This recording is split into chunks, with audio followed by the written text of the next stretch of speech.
Hi, it's the dumb blonde again, and I'm not saying the Democrats are behind schedule, but Pelosi's just proposed a House vote condemning the Ottoman Empire. What's their agenda next week? Attacking the Bolsheviks? Well, you're probably thinking at least they're not hurting anybody. I mean, how bad can Pelosi screw up an occurrence from a previous millennium? Seems innocent enough, right? Well, sure, if you don't mind oil surging to $96 a barrel and heating costs up this winter 20% and providing more cash for our enemies to attack us with, and 100,000 Turkish troops now engaging in what was the only calm region in Iraq, and if you don't mind effectively cutting off and pinning down 160,000 U.S. troops. That's how bad Pelosi can screw up an occurrence from a previous millennium. All of this, which according to Pelosi is just fine and dandy with her, more important, we condemn a century-old fallen empire. Accelerating global socio-economic World War III pales in comparison. I mean, after all, those Armenians, well, that was just cruel and apparently completely unlike what we did to the Indians, and by God, according to Pelosi, heads will roll, even if those heads are attached to our U.S. soldiers. You know, those soldiers Pelosi and her hypocritical buddies claim to care so much about. You ask, how will the Ottoman Empire lead to Custer's new last stand in Iraq, dragging the U.S. economy and you along with it? Well, the dumb blonde knows.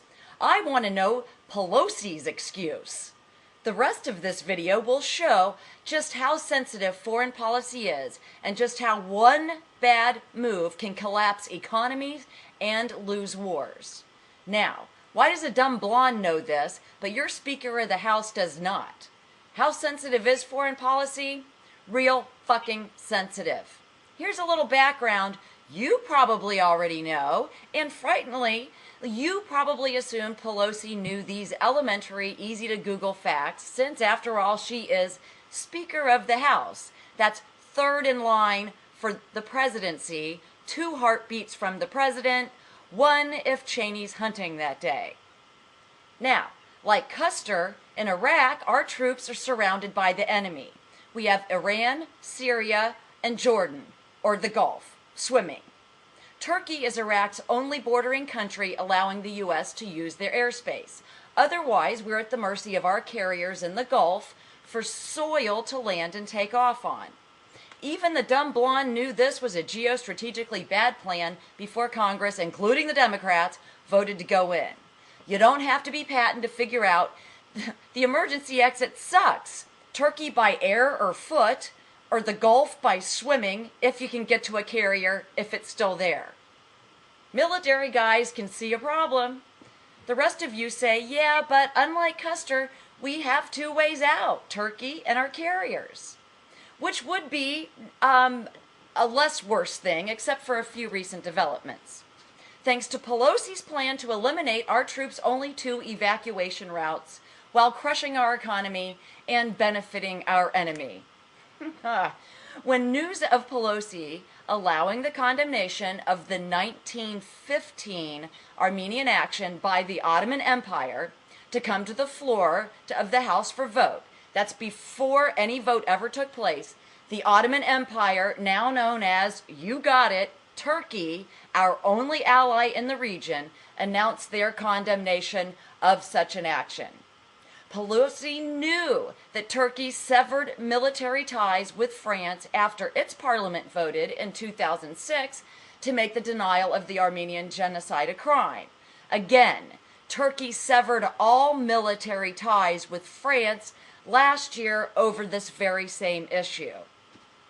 Now, as you know, apparently Turkey is our troops' only ally for airspace. Pelosi doesn't know this. But it's not like we're engaged in war with troops in jeopardy or, oh shit, yes we are. You know, oddly, when Clinton was bombing during the Serbian-Croatian attacks, this same resolution came up for vote. Clinton asked the Republican-controlled Congress to shelve it, since it may inflame a desperately needed ally. Gee, the evil warmonger Republicans agreed and pulled it. Now, when we are fully engaged in war with 160,000 of our troops on the ground, Pelosi thinks this is a good time? Pelosi, without thought or compunction, has degraded the region and undermined our economy with this foolish, unnecessary, uneducated, dangerous decision that a 10th grade civics student wouldn't make, potentially cutting off one of our troops' only 2 emergency exits.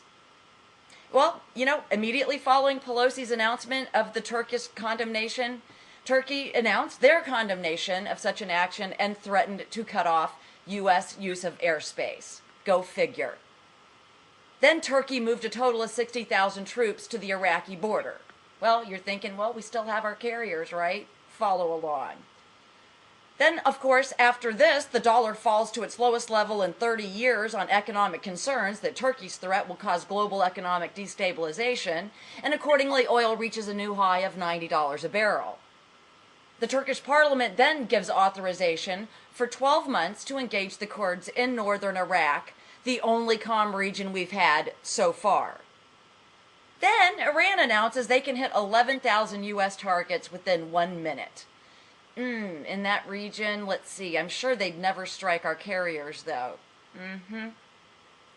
Well, then suddenly oil reaches a new high of $93 a barrel. Turkey moves 100,000 troops to the Iraq border and begins military incursions and airstrikes.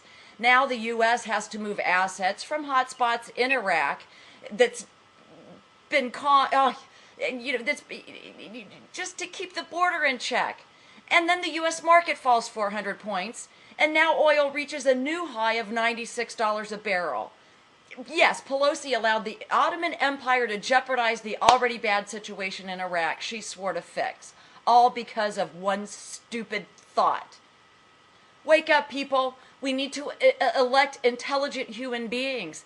Our politicians are fools, and the media's worse, for telling our citizens lies and not the truth. For example, 2 days after Pelosi pissed off Turkey, news stories regarding oil prices quit reporting the reason for this recent and continuing spike. Pelosi's condemnation of the Ottoman Empire. Notice how news stories about the increased Turkish military action in northern Iraq has stopped reporting the reason it started. Pelosi's stupid decision. I'm sorry, I'm so pissed.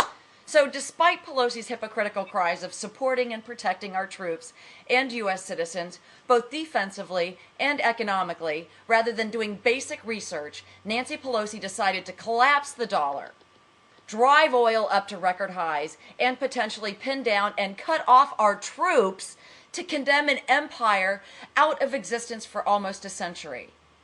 Please, God, let Pelosi be in Iran negotiating if Turkey ever withdraws its airspace, because that means in 1 minute and 11,000 targets later, including our carriers, at least Custer can go down with the troops she allowed to be slaughtered. Boy, would I love a debate with Pelosi. Auction that on eBay. Give the proceeds to the troops. This is a great pay-per-view option.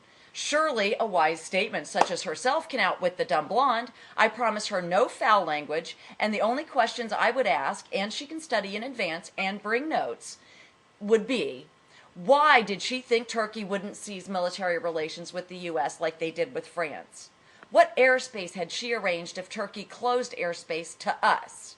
If none, how is our military to function with no friendly airspace if, God forbid, something happened to our carriers, especially after Iran's repeated threats to attack them? Did she think oil wouldn't surge, which hurts Americans and benefits our enemy, when Turkey reacted negatively? And how is she going to ensure working citizens wouldn't suffer if oil surged?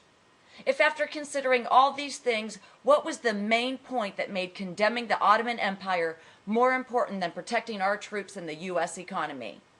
If I can't face her, well, one of you brilliant journalists find your fucking spine and ask her just one of these questions, please? And in the name of mankind, do not ever re-elect someone this foolish.